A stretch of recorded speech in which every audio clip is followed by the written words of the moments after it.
കല്യാണത്തിന് മുമ്പ് ഇങ്ങനെ സംഭവിച്ചു പോകുന്ന ഒരുപാട് പെൺകുട്ടികൾക്ക് സംഭവിക്കുന്ന ഒരു കാര്യമാണ്.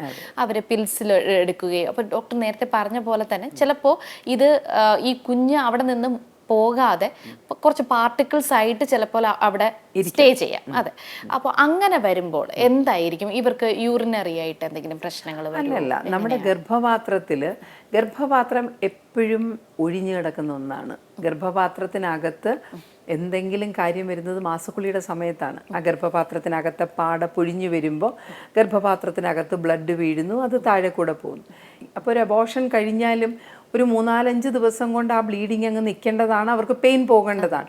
10-15 ദിവസവും ഇത്തിരി വേദന, ഇത്തിരി ബ്ലീഡിങ് വന്നു കഴിഞ്ഞാൽ അതിൻ്റെ അർത്ഥം അകത്തെന്തോ ബാക്കിയുണ്ട് എന്നാണ് അതിൻ്റെ അർത്ഥം. അപ്പം അങ്ങനെ അവിടെ ഇരുന്നിട്ട് പോട്ടെ നമുക്ക് വിചാരിക്കാൻ പറ്റില്ല.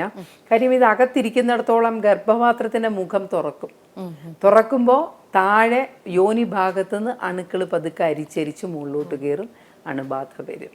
അപ്പോൾ അബോർഷൻ കഴിഞ്ഞിട്ട് പേഷ്യൻറ്റിന് പെയിനോ ബ്ലീഡിങ്ങോ ഉണ്ടെന്നുണ്ടെങ്കിൽ, വേദനയോ രക്തസ്രാവമോ ഉണ്ടെന്നുണ്ടെങ്കിൽ അതിന് 2 അർത്ഥങ്ങളാണ്. ഒന്ന്, അകത്ത് എന്തെങ്കിലും ബാക്കിയുണ്ട്. ഇതൊന്നും അല്ല എങ്കിൽ അകത്ത് അണുബാധയുണ്ടായിട്ടുണ്ട്, ഗർഭപാത്രത്തിന് ചുരുങ്ങാൻ പറ്റുന്നില്ല. അപ്പോൾ അതിൻ്റെ ലക്ഷണങ്ങളാണ് അത്. അങ്ങനെയുള്ളവർ നമ്മൾ ആൻറ്റിബയോട്ടിക്സ് കൊടുക്കണം. പിന്നെ അകത്തുള്ള ചെറിയ പാർട്ടിക്കിളിനെ നമുക്കൊരു DNC, വളരെ ലളിതമായ പ്രൊസീജിയറാണ്. ആൻറ്റിബയോട്ടിക്സ് കൊടുത്ത് 2 ദിവസം അണുബാധയൊന്ന് തടഞ്ഞു വെച്ചിട്ട് നമുക്കൊരു DNC വഴി അതങ്ങെടുത്ത് കളയാൻ പറ്റും.